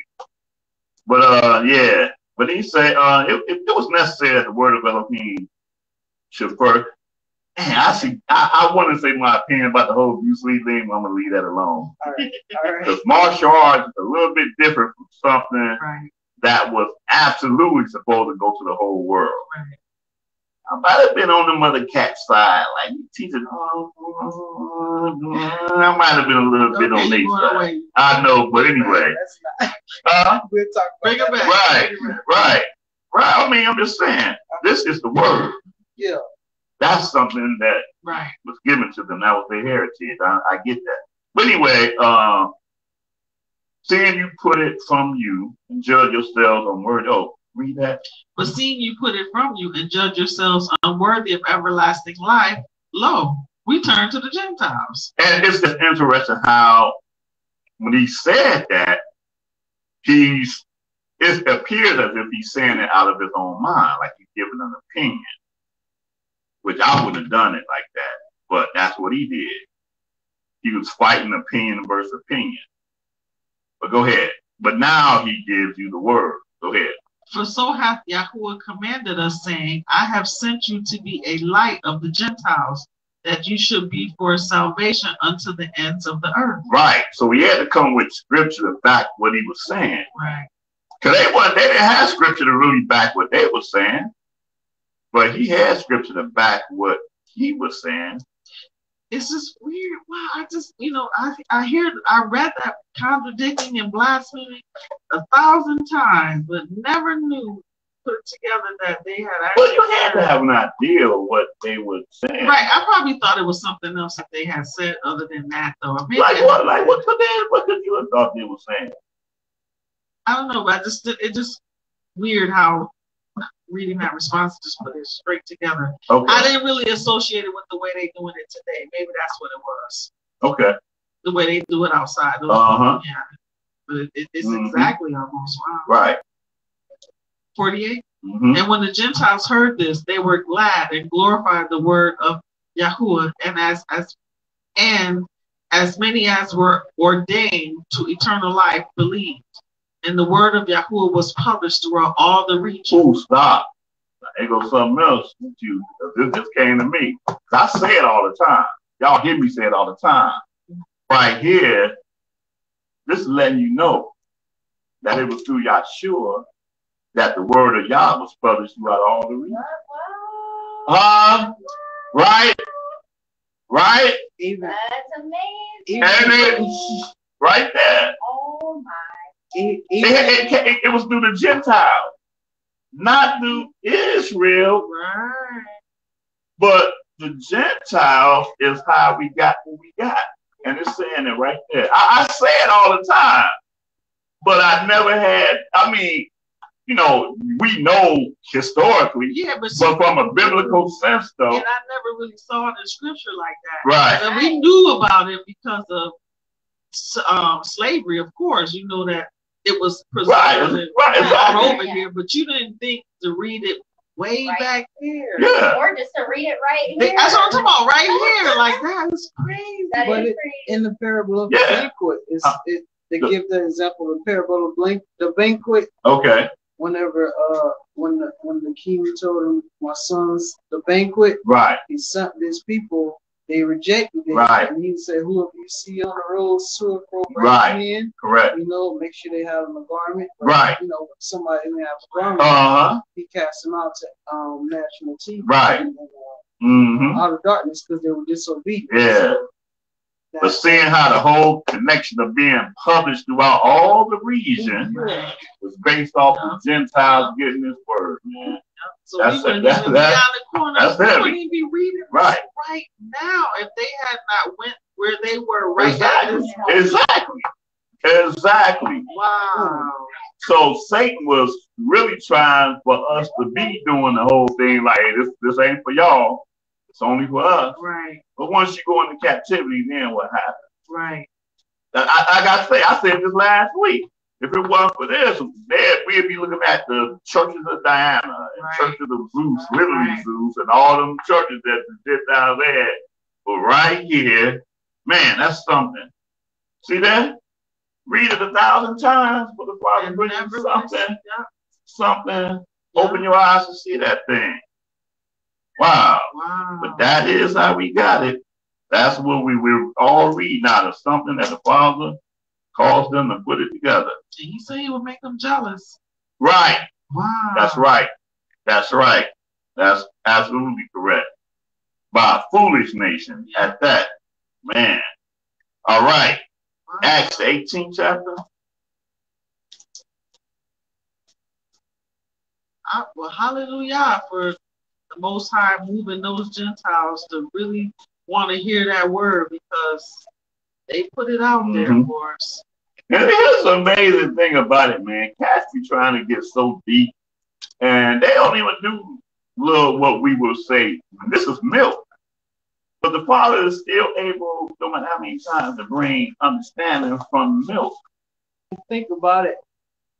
He used them to be the belt, but at the same time, he used them to help us through the trial. That's true. That's true. That's absolutely true. Because it's called the rod of correction. Yeah. Absolutely. Okay.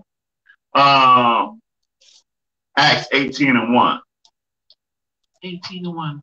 After these things, Paul departed from Athens and came to Corinth and found a certain Yahudi named Aquila, born in Pontus, lately come from Italy, with his wife Priscilla, because that Claudius had commanded all Hebrews to depart from Rome, and came unto them. And because he was of the same craft, he abode with them and worked, for by their occupation they were tent makers. And he reasoned in the synagogue every Shabbat to persuade the Yahweh. I'm sorry. Wait a minute, I'll read it again. And he reasoned in the synagogues every Shabbat and persuaded the Yahudis and the Greeks. Right. So that's what he did. Every Shabbat, that's what he did. Went into the synagogue or the temple and went and dealt with this truth. So if you are a follower of Christ, then that means that that's something that you need to be doing too on the Shabbat. It's interesting that they throw us out of every country. Even back then, they do that now. They throw us out. But keep in mind, though, that was the city, just specifically. Right. But they were still in Italy. Right. They just wasn't in the main parts of Rome, capital. Right. Wow. Right. That's something, right? Yeah. All right. And let's go into Luke 4th chapter.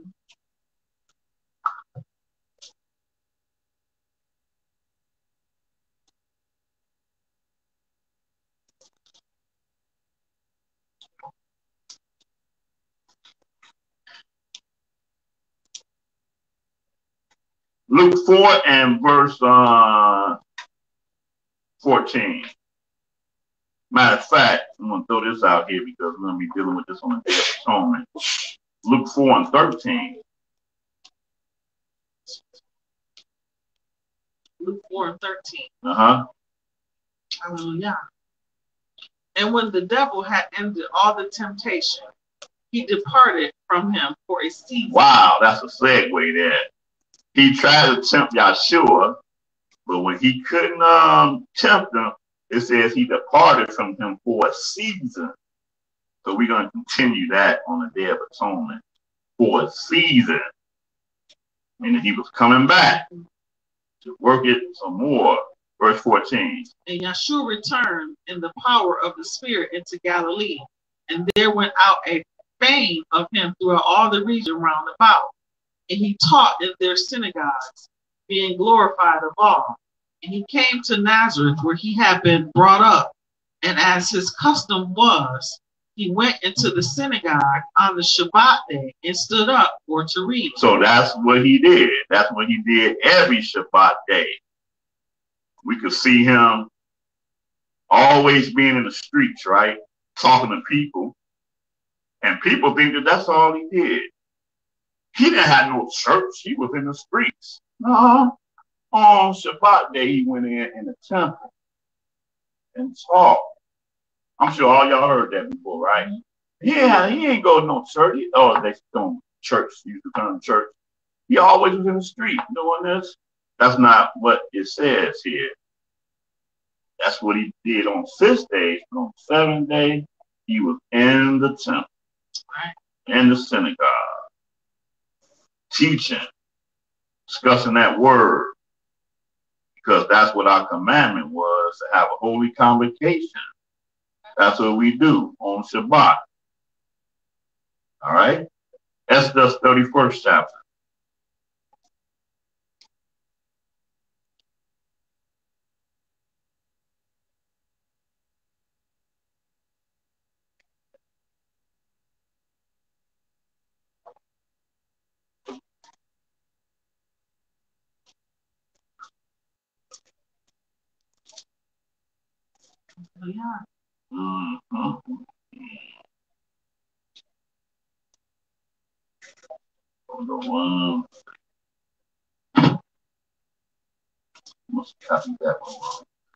Okay, so we're in Exodus the 31st chapter, and let's start this off at I think 12.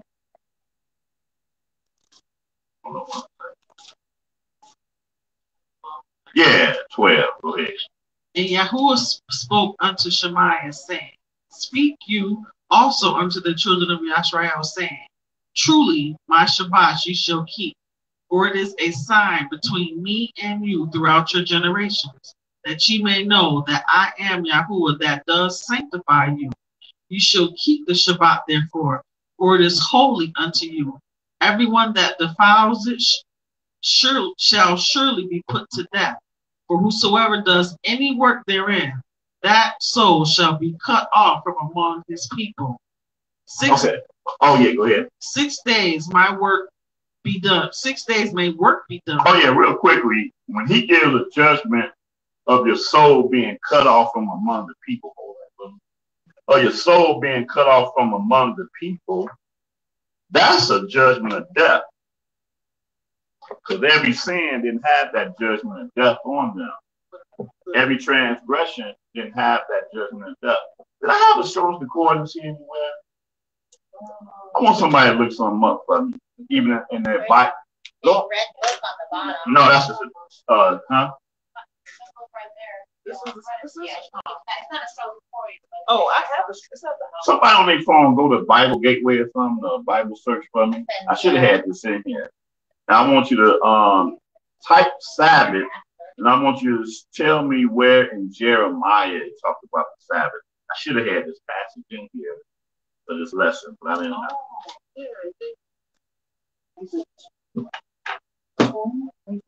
What you got? No,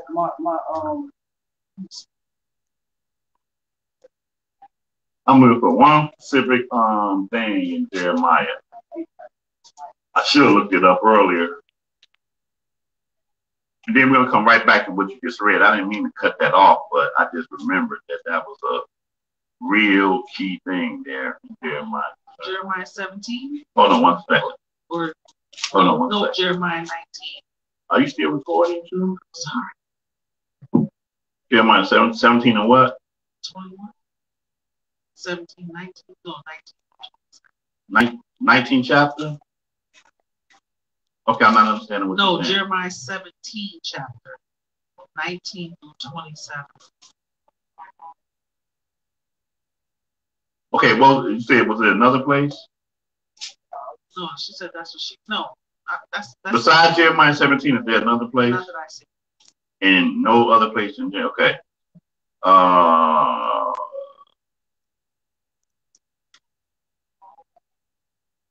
It must have been another.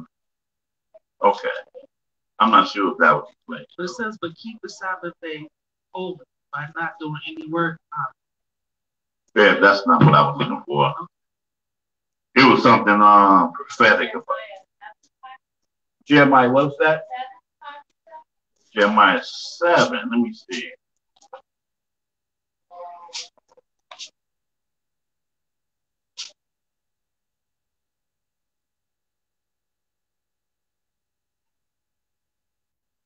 I don't see the Sabbath there.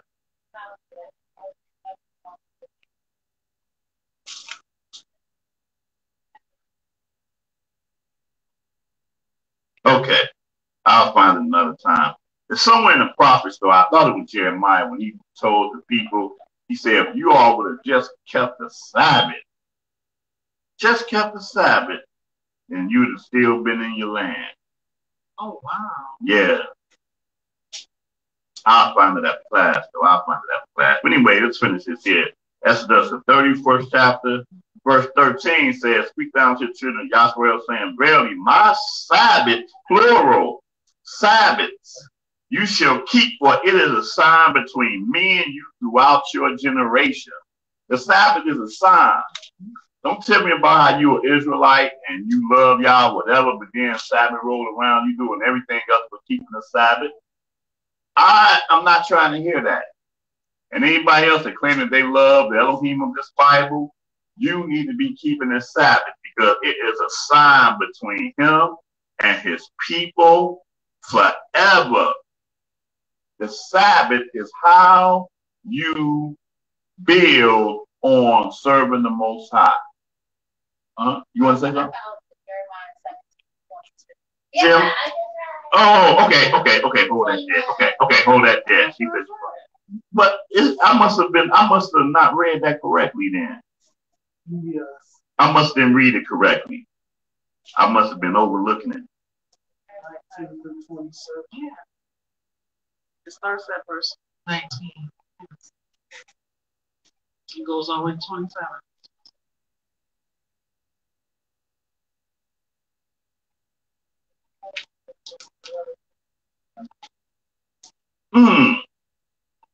I thought it read a little bit different, but okay.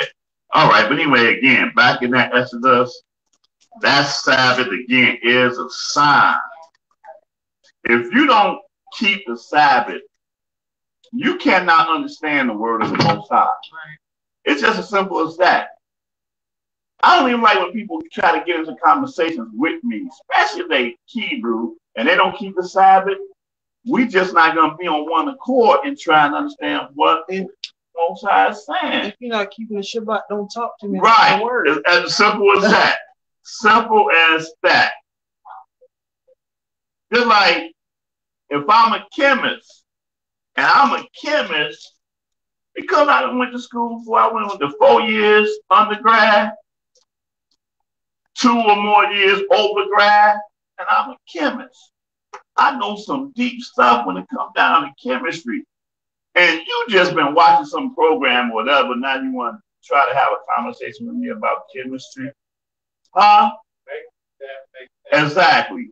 So I'm just using that as an example, like, dude, I would embarrass myself being in an argument with you about chemistry because you don't even study. You ain't studied it. That's the reason why a term that they give you for these is discipline.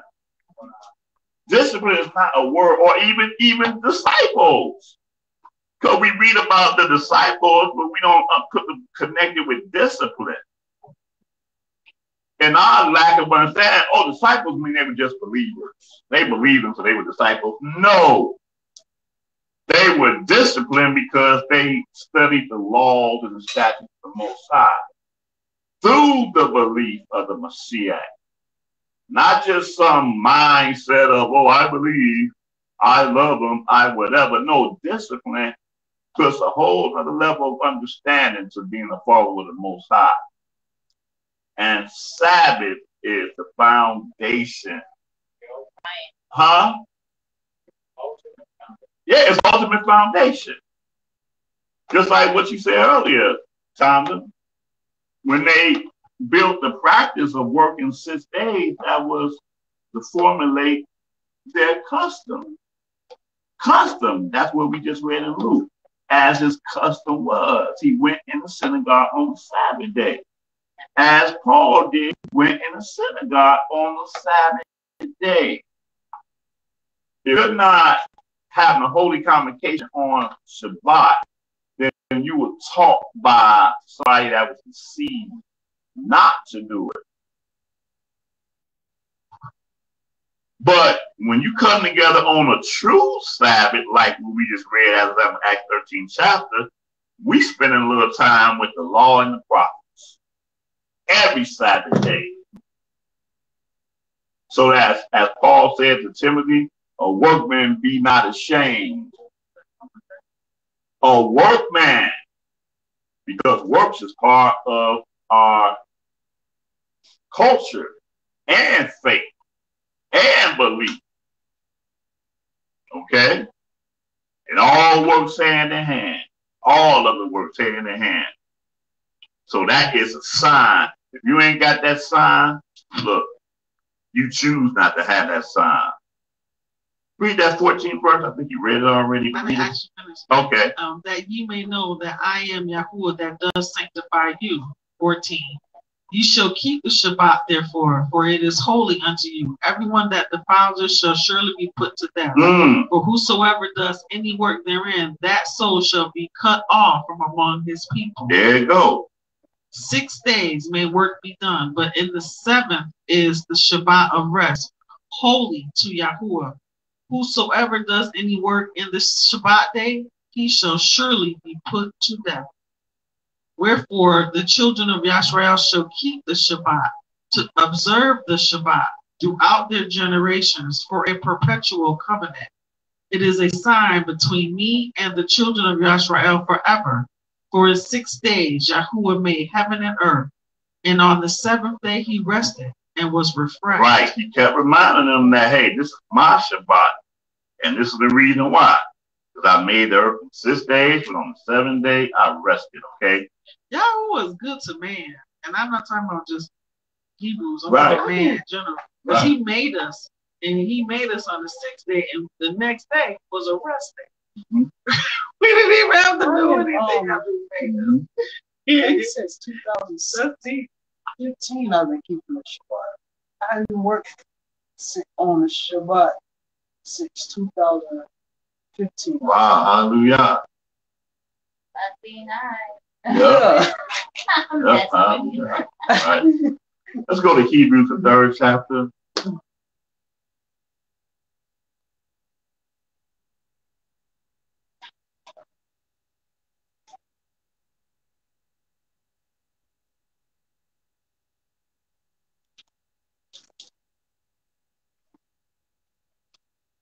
All right, Hebrews, the 3rd chapter.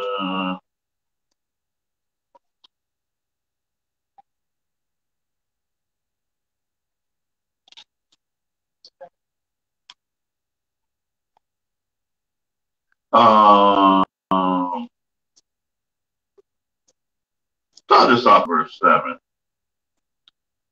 Hebrews 3 and 7. Wherefore, as the Holy Spirit said, today if ye will hear his voice, harden not your hearts, as in the provocation, in the day of temptation in the wilderness, when your fathers tempted me, proved me, and saw my works 40 years. Wherefore I was grieved with that generation, and said, they do always err in their heart, and they have not known my ways. Okay, so then take something from the Sirach that we read earlier. You see 600,000 footmen, huh? That came out of Mizraim. He said, wherefore I was grieved with that generation, said they do always err in their heart, and they have not known my ways. How can these people that would talk specifically his ways have not known his ways? Again, a little bit embarrassing there. That's how I'll be made to feel every time I see that. Go ahead.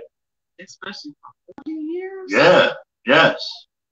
So I swear in my wrath, they shall not enter into my rest.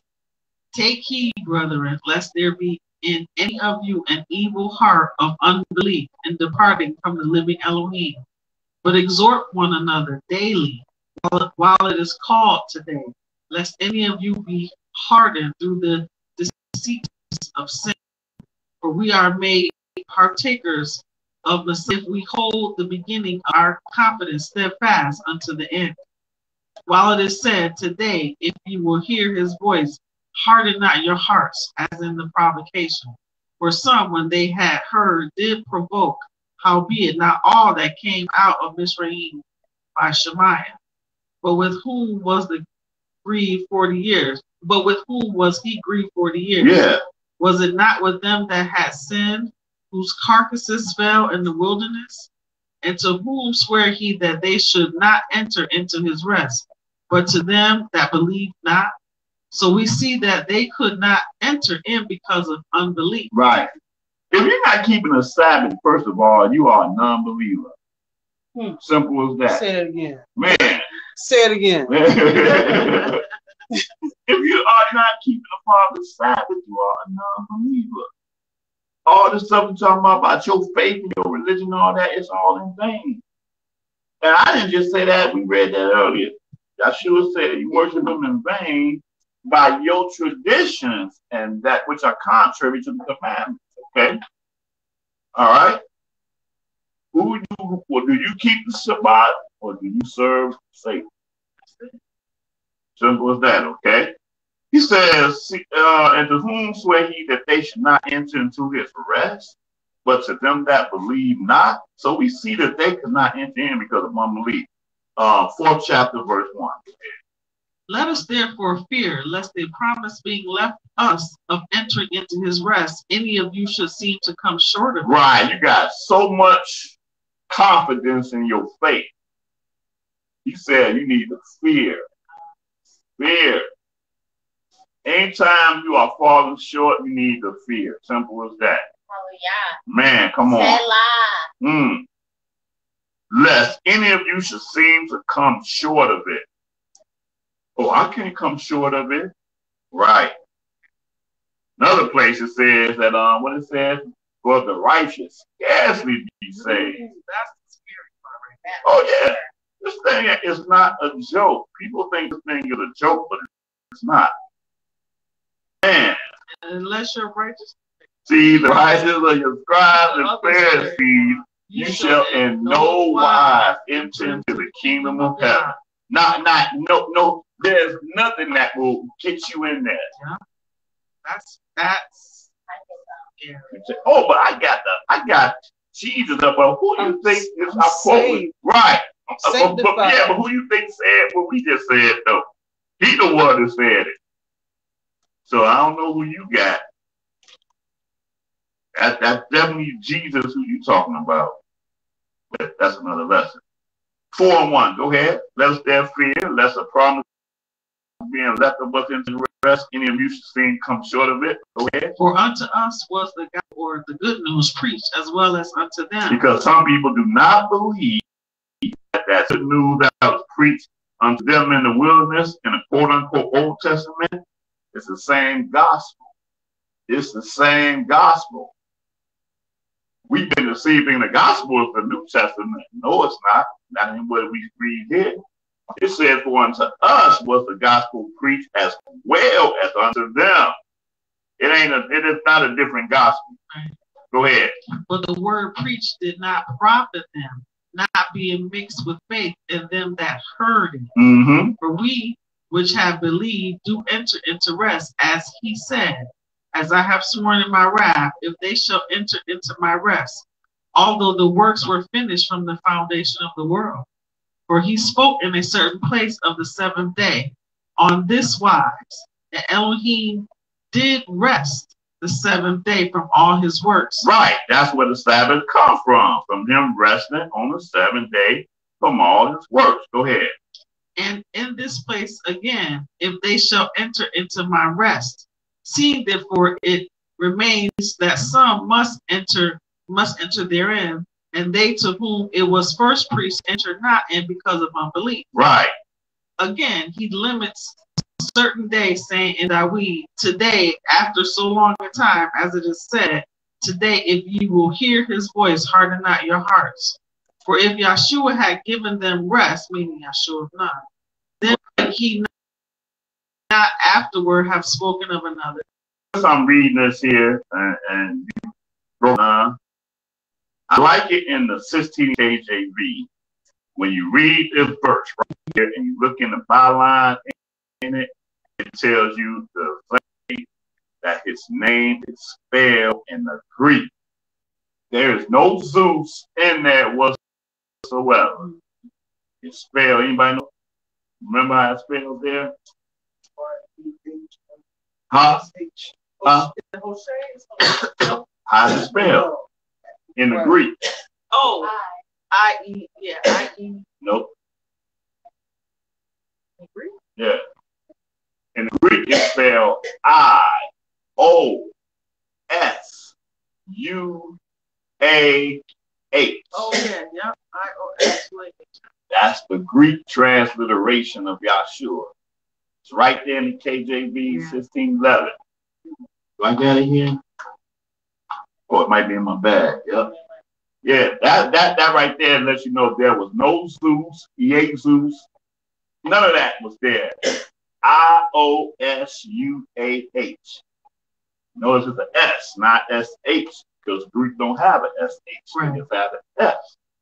Then it had a Y, so it's I-O-S-H.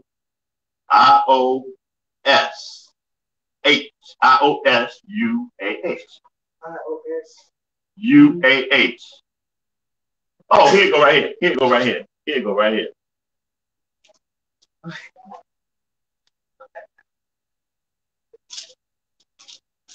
And see, even some Hebrews don't like to say Yahshua. They say they say that Yahshua. No, Yahshua is very valid to me because I can read it.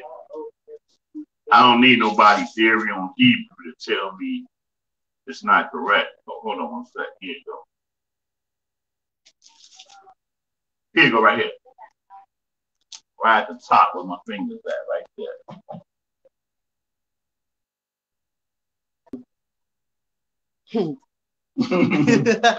That's Greek right there. That's the Greek. No debate concerning that. I-O-S-U-A-H. That's Greek all day long. Transliteration only simply means to replace the letters in one language with the one that you're speaking in. The pronunciation is going to be the exact same way. When I read that, I'm like, oh, and I started saying Yahshua, because that's what I'm looking at. It ain't no Yahshua, it's Yahshua. Yahshua, yeah. It's just that it had to be in Greek letters. Because that's what transliteration is. Transliteration is not sound, it's just letters. It ain't sound at all. You're pronouncing it the same way the natives pronounce it. You're just reading it different. So somebody, that's what they bro, it said that the sign was written in Hebrew, Greek, and Latin. Yeah. Okay, so when they get a name, you the one said think it's Jesus up there. That wasn't up on the sign at all. Greek, that's what was written right there. If they said his name, spelled in Greek, just like that. But it's still the same way. Yeah, Yahshua. It's still pronounced the same way. My thing. That's crazy. Yeah. All day long. Go ahead, where we at? Oh yeah, we just read that 8. For if Yahshua had given them rest, then was he not afterwards spoken of another day? Go ahead. There remained therefore a rest to the people of Elohim. For he that is entered into his rest, he also has from his works, as Elohim did from his. Let us labor therefore to enter in that rest, lest any man fall after the same example of unbelief. So I just wanted to read that in regarding what the Sabbath day represents, that the Sabbath day was a part of the gospel that was preached to them as well as unto us, and that we also have to labor, therefore, to enter into that rest. Not just believe, we have to put work into it according to the gospel. Let us labor. Labor means work all day long. Ain't no other definition to it. That's what it means, y'all. Isaiah 56. Yeah, matter of fact, then we're going to close out on that. Oh, wait. No, we have one more. Huh? Of Nehemiah? Yeah. All right. Let's read that Nehemiah first. Yeah. Huh?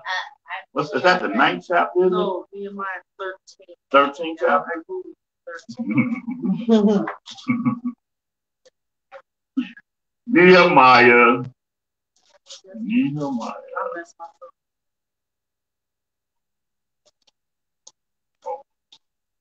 I always see that. Yeah, book of Nehemiah. Yeah. I was in there somewhere. Small book. I know it's a small book. It's after Ezra. Right. Before Psalm. Before Psalm. That's the key. Before Psalm. Oh, Esther. These books here, Ezra. You got to remember, at the Chronicles, we're dealing with the Medo-Persian Empire. So that's how you can remember it. After Chronicles, then you got Medo-Persian Empire, which is Ezra, Nehemiah, and Esther.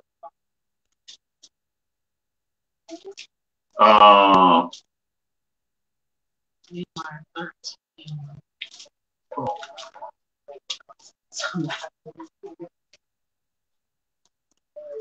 It's right before Esther. Mm-hmm. These are books of the Medo-Persian Empire. All right, so we're gonna just pick it up. Yep, that's good. Verse 15. Chapter 13, verse 15. Uh-huh. In those days saw I in Yahudah some treading wine presses on the Shabbat, and bringing in sheaves and lading asses, as also wine, grapes, and figs, and all manner of burdens, which they brought into Jerusalem on the Shabbat day. And I testified against them in the day wherein they sold victuals. There dwelt many of Tyre also therein, which there dwelt men of Tyre also therein, which brought fish and all manner of ware, and sold on the Shabbat unto the children of Yahudah and in Jerusalem. And I contended with the nobles of Yahudah and said unto them, what evil thing is this that ye do, and profane the Shabbat day? Oh, yeah, so stop there. I love that, the whole context. Because some people think that it's just a very innocent dynamic, and I'm spending my money, I'm going to get something I need on the Shabbat. You know, what's profane about that? You see that? If I spent money yesterday, I should be able to spend my little money today too. You see? And these people that just came out of the Syrian captivity, and now we're allowed to rebuild the temple and everything. And again, they think that stuff is temporary. The Father's word is temporary. We're under new dispensation now. You know, we done went through all that stuff. We got our own little thing. Maybe that was something that we started doing when we was in Babylon captivity. And now we just keep doing it. You know, Father don't see nothing wrong with it. He allowed us to come back to Jerusalem. But sometimes, like I said earlier, right? Sometimes it just takes that one person to bring you back to your senses. I said that earlier. Yeah. Because everybody else is doing it. We were just doing it. No problem. No. That's not correct. You are being abominable and you are profaning it. A voice crying out in the wilderness. I contended with the nobles of Yahudah, the nobles the ones that really should have known better, and said unto them, what evil thing is this that you do and profane the Shabbat day? See, that's the thing, because we love to shop. We love to shop. If we got some money in our pockets, we're going to spend, man, and we're going to get something nice with it. Go ahead. That was important to read right there. Yeah, it was. I agree. Go ahead. And it came to pass that when the gates of Jerusalem began to be dark before the Shabbat, I commanded the gates should be shut and charged that they should not be opened till after the Shabbat. And some of my servants set I at the gates that there should no burden be brought in on the Shabbat. And see, look, that's important too. I'm glad we read this again too. Because now you got some Hebrews that are of the very false doctrine that Shabbat is from sun up, sun down. Friday evening, that's not Shabbat. If Shabbat starts in the morning. You ever heard that before? Yeah. You got some Israelites that teach that. There's a group out of Cincinnati, the House of Israel, like that. They they teach that. But here, he said, and it came to pass when the gates of Jerusalem began to be dark before Shabbat. What's that term as it began to be dark? Even. Even. It's about to be dark. Meaning that when it's dark, come on, it's a wrap. It's Shabbat. That's right. So so I had to get this thing at even before that darkness hit. When that darkness hit, it's a wrap. It's a wrap. He didn't say, before the sun came up. I got with them before the sun came up. So when the sun comes up, it's a wrap. No, this is all the way at even. That's right. Same time when Yeshua's body was taken down off the cross. At even at the going down of the sun. Because they could not let his body stay up on the Shabbat. Real simple stuff, but yet we get so smart, we try to theorize something to get something new to people and make it make sense to them. But they deceive a lot of people by ignorance, thinking that they wise, but they profess themselves to be fools. Okay? Go ahead, where we at? Verse 20. So the merchants and sellers of all kind of ware lodged without Jerusalem once or twice. Then I testified. Yeah, that's what they did. They camped out. Okay, closed up, so we're going to sit outside of Jerusalem. Maybe some of the Hebrews might come through the gate while we got the stuff for y'all. Matter of fact, we run the sale. We run the 12-hour sale right now. It's called the outside the gate sale. If you wait till afterwards, you're gonna pay double. Black Friday. Oh man, I love it. Love it. It's black and it's Friday. Awesome. That's awesome. That is awesome. You blew your mind with that one, didn't you? It is black and it's Friday. Black. Woo! I'm done with you. Man, you did hard with that one, boy. Man. That's funny. Go ahead. Then I testified against them and said unto them, why lodge ye about the wall? Why y'all standing about the wall? Absolutely. If you do so again, I will lay hands on you. Okay, let's go. From that time forth came they no more on the Shabbat. Like I said, sometimes it only takes one. It didn't say he came with an army, he brought his friends together, he was by himself, okay?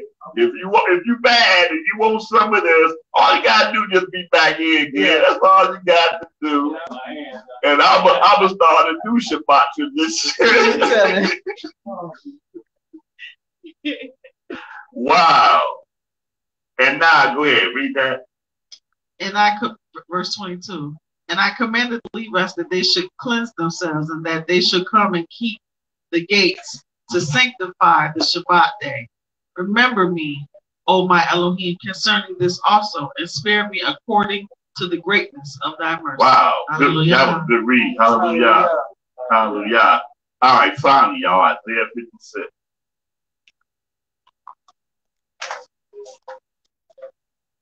I'm glad you pointed this out, because I was like, okay, is it evening or sunrise? I was questioning them. Now I know for sure it's evening. Oh, yeah? The 6th day. Hallelujah. Hallelujah. Man. Ain't nothing in the scripture suggests that other doctrine. Nowhere at all. Isaiah 56 and verse 1. Hallelujah. Thus saith Yahuwah, keep ye judgment and do justice, for my salvation is near to come, and my righteousness to be revealed. Blessed is the man that does this, and the son of man that lays hold on it, that keeps the Shabbat from polluting it, and keeps his hand from doing anything. He said, blessed. He ain't say blessed is the Israelite. He said, blessed is the man that doeth this, and the son of man that laid hold on it, that keep the Sabbath from polluting and keeping his hand from doing any evil. That means that this is what Cornelius was doing. He was keeping the Sabbath.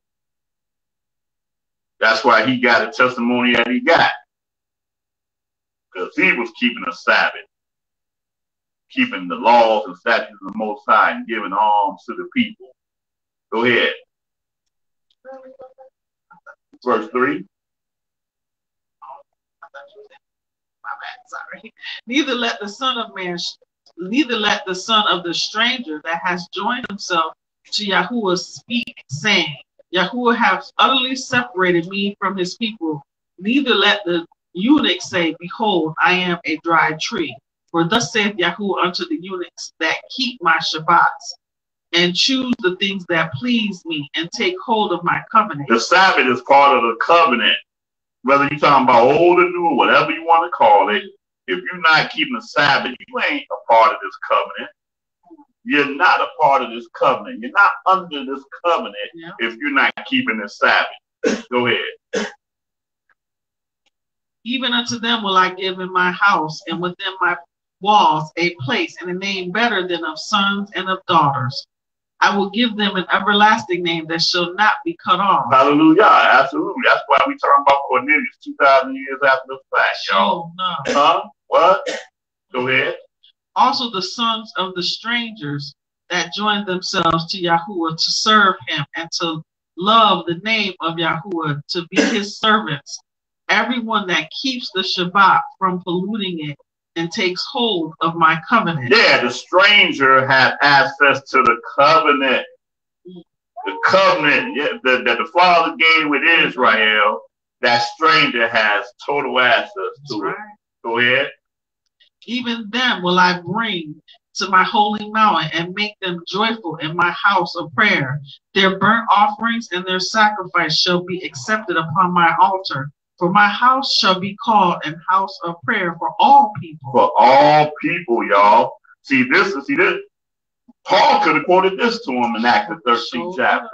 Easily. But he quoted Isaiah 49, I believe. But this has always been the Father's plan of salvation from day one. Man, go ahead. Yahuwah Elohim, which gathers the outcasts of Yisrael, says, yet will I gather others to him, besides those that are gathered unto him. That's right. So we all keeping the Shabbat, all keeping the covenant, one and the same. And that is the lesson. Are you keeping the Shabbat, or are you serving Satan? Hallelujah. Caught that thing. Hallelujah. Hallelujah. There was something in Jeremiah 44 too. I was looking for it. I can't find it. You say it was something in Jeremiah 44? Jeremiah 44. No, Jeremiah 44. Let me see. Yeah, I can't remember.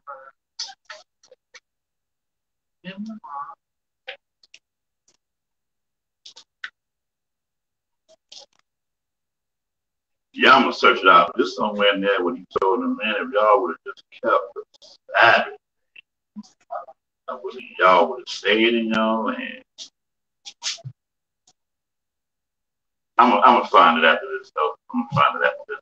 Anyway, but that's the lesson, man. I hope y'all got a lot of it. Again, may y'all reading of his word on his blessed day. Yeah. Yahshua's name, Abba YAH. All right. Questions or comments? Not. Gonna stand up. Yeah. We're gonna stand up.